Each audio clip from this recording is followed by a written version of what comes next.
type on the keyboard. Expression of ideas. In title. No, it's entitled of a genre inspired author. What and where everything about and how you're considering. And how it's being explained, like throughout the essay. No, it's just we are not summarizing. Well, you already do it however you want. You don't know that you have story, so we can put it. What do you think? The best has to be in the essay with an analyzation here. It's almost always in title of genre.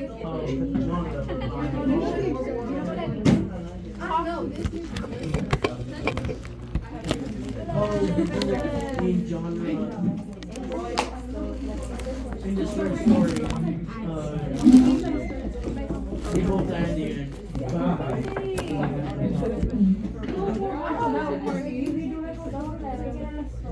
Sitting up the top. Why don't we think about stories that Miss Isabel like Miss Isabel stories are more fun? Because it's a test. Like they give us board languages or whatever. Alright, you should have enough time to talk about the rubric. Now, I want to know, what do these categories mean to you? So look at this first one. Controlling idea and thesis. So remember, this is how you're going to be scored on the STAAR test when it comes to your essay.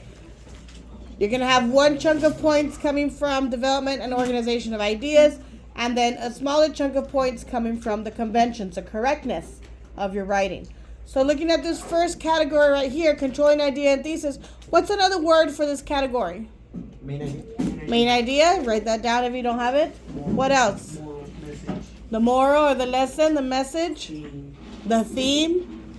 These are all words that you should associate with this category.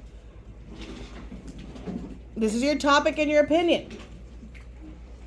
So remember, when the people read your essay, after your introduction, they're already going to decide if you're passing or failing on your essay. After the introduction, they're going to either put you in the passing, 2-3, or in the failing, 0-1. The rest of the essay is going to determine. If they put you in passing, the rest of the essay is going to determine if it's a 2 or 3. If they put you in failing, the rest of the essay is going to determine if it's a 0 or 1. Question. What if like your introduction is like really, really bad, but your body conclusion are like perfect? It's very hard to move. Once you're in a pass-fail, it's very hard to move. It's possible, but it's going to be harder. Because your introduction is setting up your essay. It's telling the reader, this is what I'm talking about. This is my opinion about it. This is what I'm going to be talking about for the rest of the essay. So if you're kind of wishy-washy in the introduction, then you're going to be missing out on some of these points. So right here, controlling idea and thesis, a 0, that there's a controlling idea, that it may be evident. It might be there. Could I find it very easily? No. So I'm not going to give you any points there. 2 is passing, so look at what it says. Controlling idea or thesis is present and partially developed. That means it's there and you kind of started working on developing it. It's presented, but it may not be clearly identifiable because it's not fully developed. The focus may not always be consistent and may not always be easy to follow. That means that you might get off topic as you go through the essay. You might go off topic, and that's going to happen if you don't bother doing any planning. And I've already told you, if you fail to plan, You plan to fail. you plan to fail. Okay, I like that wording. If you fail to plan, then you plan on failing because you didn't bother making sure that you have a plan of where your essay is going to go, how you're going to organize your ideas. To get all the points over here, look what it says. The controlling idea thesis is clearly identifiable. I can very clearly see the topic and the opinion. And the focus is consistent throughout. That means that all your paragraphs are tied together. That every paragraph is going back and supporting this topic and opinion, creating a response that is unified and easy to follow. So, how well did you do in this category on benchmark 1 and benchmark 2? Did you have your topic and opinion? Was it clear? Was it supported? Can I follow it throughout your entire essay? What about the second category, organization? What's the other word for organization? I gotta use structure. Structure. What else? Body. Body, what do you call those? Beginning, middle, and end. Beginning, middle, and end. What do we call those? Plot. Plot if it's a story, but in an essay? Sequence of events, maybe? Chronological. Chronological, that's the structure. Paragraphs, guys, remember. These are your paragraphs. Your beginning, middle, and end, those are paragraphs. So this chunk of points is coming from your organization. Look at what the 0 says. The response lacks an introduction and conclusion. That means you did not bother doing any paragraphs. So you're not going to get any points. 2 is passing. So look what it says. Organization is limited. A purposeful structure that includes an introduction and conclusion is present. An organizational structure may not be consistent and may not always support the logical development of the controlling idea or thesis. So this means that you probably have a body, intro, body, and conclusion, and that's it. All the information in the middle, you just chunked it all together when it probably should have been 2 or 3 paragraphs long. And instead, you just put all of that information into one big paragraph. You want to chunk it. For example, you had the essay that you had to write about Ashok and Miss Lapidus. You should have had an introduction, you should have had a conclusion, but the middle paragraphs, it was asking you to look at the characters and decide and analyze and explain how they affected the story. So you should have had a paragraph analyzing the character of the dad, Ashok. You should have had another paragraph analyzing and explaining the characterization of the principal, Miss Lapidus. And then you should have had a third paragraph explaining how there was a conflict between them. And that drove the story. That was the main problem in the story. So if you had those 3 separated out in the body, you'd get a lot more points than if you just smushed them all together. Does that make sense? Yes, ma'am. So make sure that you have your planning so you can decide how many paragraphs you're going to need and you stick to that. What about the next category? Evidence. What does that mean? Like Your from the story. citations.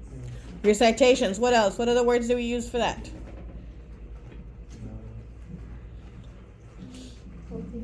Quotations. Your quotes. What else? Kind of. That's more for vocabulary. Bless you. We put a word in front of this word. What is it? Blank evidence. Very good. Text evidence. So this is your text evidence. This is your quotations, your quotes. Now there's a 3-step process when it comes to your evidence. Who knows the first step? Cite. Huh? When you're going to use text evidence, what's your first step? Quotations. Yes, cite it. Making sure it's in quotation marks. Making sure you do a good job copying the information from the passage to your essay. Making sure you have a correct quote. So that's step 1. What's step 2? Putting where it's found. Putting where it's found. Not necessarily. That would be part of the first part. You would say in paragraph 4, Ashok says this, and this. Like why he goes in. Like you put it and it shows blah, blah, blah. It shows. What do you call that? When you say it shows. Huh? Explanation. Very good. So you have step 1, and you should be writing this down somewhere. Step 1, quote it correctly. That means that you have your quotation marks, capitalization, punctuation. Step 2, explain it. Remember, the person reading your essay has not read the passage. They don't know what that quote means. So you have to explain what that quote means. So step 1, quote it correctly. Step 2, explain what the quote means. What about step 3? What would be the next sentence? Close to. Kind of like summary. No, restating was the explanation. What else do I need to do to make sure that I've used the text evidence correctly? Huh? Well, that's part of the first part. Making sure you quote it correctly. So you quote it, you explain it. Now you have to do what? Oh wait, no. Cite is the first one. That's part of the first part. Very good. That's part of the first one. So what do we do next? Period. It has to do with analyzation. Opinion. It has to do with your opinion. That's kind of like half and half. You have to tie it back to your opinion. You have to tie it back to your prompt. You have to show the reader why you're using that quote. You're not just throwing in a quote willy-nilly. One sentence, you quote it. Second sentence, right after that, you explain it. And then the third sentence right after that, you tie it back to why you're using it. So How does it support? An explanation on why. Yes. So, for example, in paragraph 5, Ms. Delgado says eyes and ears. That's a quote. The sentence right after, I have to explain it. This means that she wants us to pay attention. She wants us to look at her and to listen. And then the third sentence is tying it back to the point you're making. She says this whenever she needs us to listen to make sure that we're understanding and getting the information we need. So 3-step process. Quote, explain, tie it back. Each step Okay. is a sentence. Yes, each one is a sentence. Make sure that you have all 3. And look at what it says in the rubric. It tells you very specifically in the rubric.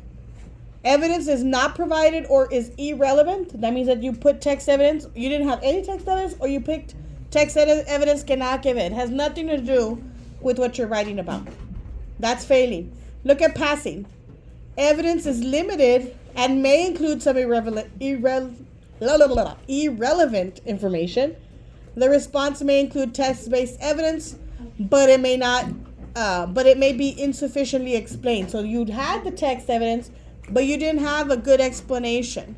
It was just an okay explanation. And look at for all the points. Look at what it says on the rubric. Evidence is specific, well chosen, and relevant. The response includes relevant text-based evidence that is clearly explained. That's the second sentence. So you quoted it, you explained it, and consistently supports and develops the controlling idea or thesis. And it supports your prompt, your topic, your opinion. It's tied back to that. Evidence is drawn from both texts. If they ask you to write about 2 things, then you need to make sure you have text evidence from both. For example, if I tell you to compare the characters in The House on Mango Street and Bless Mi Ultima, and you only talk about Tony and Bless Mi Ultima, that's not going to get you full points because you only have one of the texts. If they give you 1, then you use 1. They give you 2, you use 2. Okay? They won't give you more than 2. All right. So questions about the text evidence. How many steps? 3. What's the first one? Quote. Cite it, quote it. Second one? Explain. Explain. Third one? Tie it back. Tie it back. Very good. Make sure you make a note of that. And when you go in and test, It's later on the number. when you go into test, write that as your little cheat sheet. Hey, if I have a quote, I have text evidence I need to use, cite it, explain it, tie it back. All right. What about this last category right here? Expression of ideas. What does that mean? Opinions. What else? Like what you're trying to say, like yes.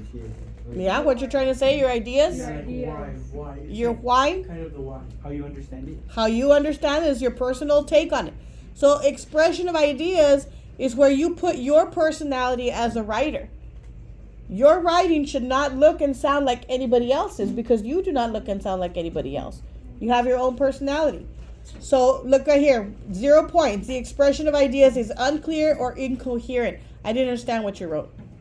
This usually happens when there's no capitalization or punctuation. It just goes on and on and on. And I don't know where it starts and stops. I can't understand. That's failing. Passing, the expression is basic.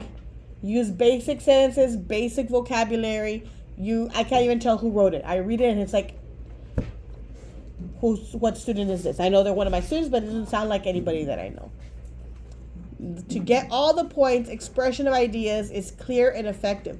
The writer's word choice is specific, purposeful, and enhances a response. Almost all the sentences and phrases are effectively crafted. Now it's an art form. You're using figurative language, hyperboles. What else? Imagery, similes, metaphors. You're using good vocabulary. You're using different types of sentences. Think about the 5 comma rules. Openers, interrupters, closers, fanboys, lists. Each paragraph that you write should have a mix of these different types of sentences. You don't want to have it just be basic. You want to have a mix in each paragraph. Okay? That's part of expression of ideas. How do you express yourself? What vocabulary words do you use? Okay? Any questions on this top section? So 2 is passing, 3 is master level. Look at the bottom. Conventions. This is talking about the correctness of your writing. You can get the door, please. The correctness of your writing. 0 is that you did not know how to capitalize, how to use subject-verb agreement, how to punctuate. You didn't bother going back and check your spelling. 1 is you have some mistakes, and I have to stop every now and then. 2 is that you have some mistakes, but I don't have to stop to understand your writing. I can still enjoy it.